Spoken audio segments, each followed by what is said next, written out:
ਆਸਤਾਨਾ ਆਲੀਆ ਤਨਵੀਰੀਆ ਤੇ ਵਾਰਿਸ ਪਰਿਆ ਦੇ ਪ੍ਰਬੰਧ ਹੇਠ ਵਾਰਿਸ ਸ਼ਾਹ ਦੀ ਨਗਰੀ ਜੰਡਿਆਲਾ ਸ਼ੇਰਖਾਨ ਵਿੱਚ ਪੰਜਾਬੀ ਮੁਸ਼ਾਇਰਾ ਤੇ ਮਹਿਫਲ ਹੀਰ ਵਾਰਿਸ ਸ਼ਾਹ ਦਾ ਚੰਦ ਦੀ 14ਵੀਂ ਨੂੰ 154ਵਾਂ ਮਾਹਾਨਾ ਪ੍ਰੋਗਰਾਮ ਹੋਇਆ, ਜਿਹਦੇ ਵਿੱਚ ਪੰਜਾਬੀ ਯੂਨੀਅਨ ਦੇ ਵਫਦ ਨੇ ਖਸੂਸੀ ਦਾਵਤ ਤੇ chairman Punjabi media group Mudassar Iqbal Butt ਹੋਰਾਂ ਦੀ ਸਰਬਰਾਹੀ ਵਿੱਚ ਸ਼ਿਰਕਤ ਕੀਤੀ। ਬਿਨਾ ਸ਼ਫਕਤ ਤੂੰ ਸਾਡੀ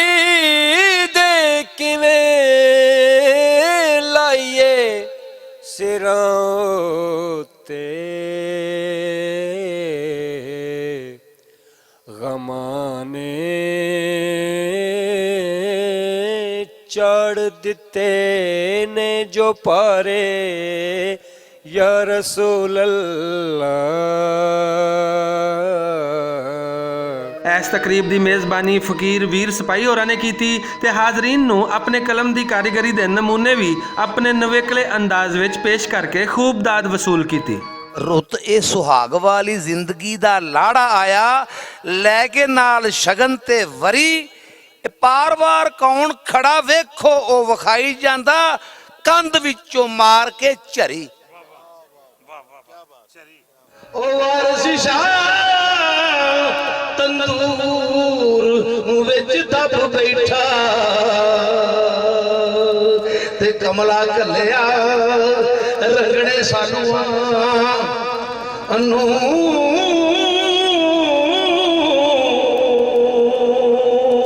प्रोग्राम विच हीर गायकी का खास एहतमाम किया गया सी, जिहदे वास्ते इनामी याफ्ता नामवर हीर गायक शबीर कदीमी होरां नूं खसूसी तौर पर बुलाया गया सी, जिन्हां दी गाई हुई हीर ने वारिस शाह दे अखरां दे स्वाद नूं होर वधा दिता। ते नैण मस्त कले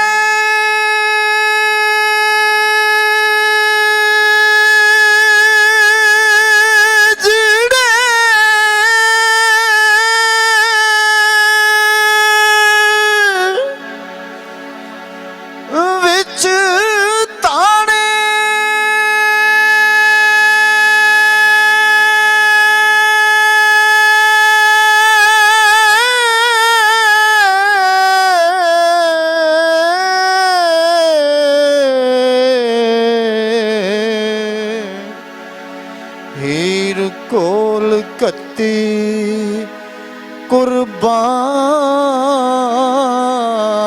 कुर्बान होई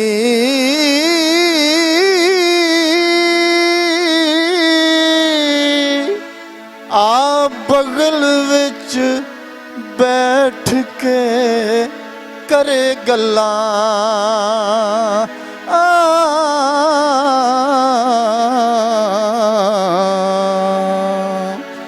जिवें विच किरबान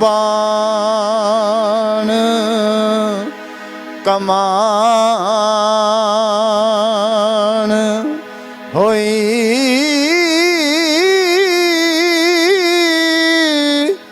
भला होया मैं तैनू ना मार बैठी हाय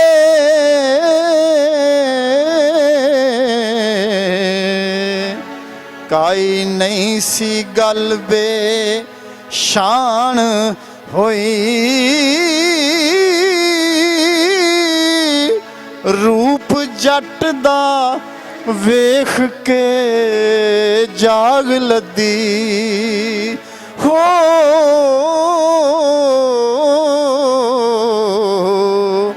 हीर वार कत्ती सरगरदान होई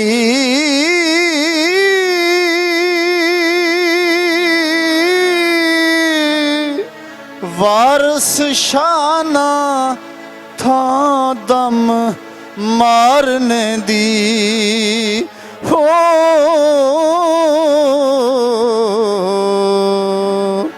चार चश्म दी जदों कुमसान होई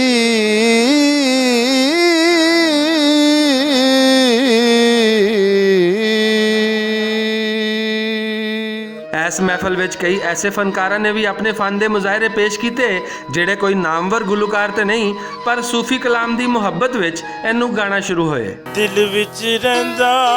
ਏ ਖਿਆਲ ਨਹੀਂ ਮੈਂ ਜਾਣਾ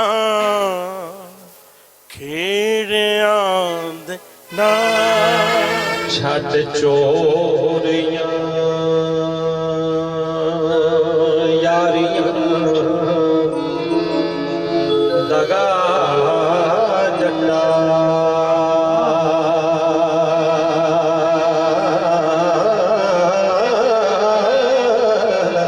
ਚੁੱਕ ਚਰਖਾ ਗਲੀ ਦੇ ਵਿੱਚ ਡਾਵਾਂ ਵੇ ਮਾਇਆ ਤੇਰੇ ਵੇਖਣ ਨੂੰ ਸੋਣ ਦੇਦਾ ਜੇ ਤੇਰਾ ਇਸ਼ਕ ਸੋਣ ਦੇਦਾ ਸਾਰੀ ਰਾਤ ਜਗਾਈ ਰੱਖਦਾ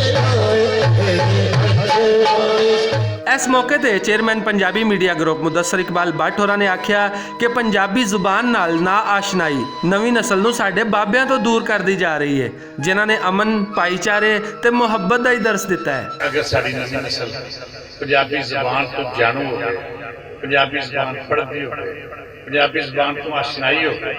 तो बाबा फरीद भी पढ़ रहे, वो बुल्ले शाह भी पढ़ रहे, वो शाह हुसैन भी पढ़, वो सुल्तान बहु भी पढ़, तो वारिस शाह भी पढ़। और अगर इन सूफियों को पढ़ना है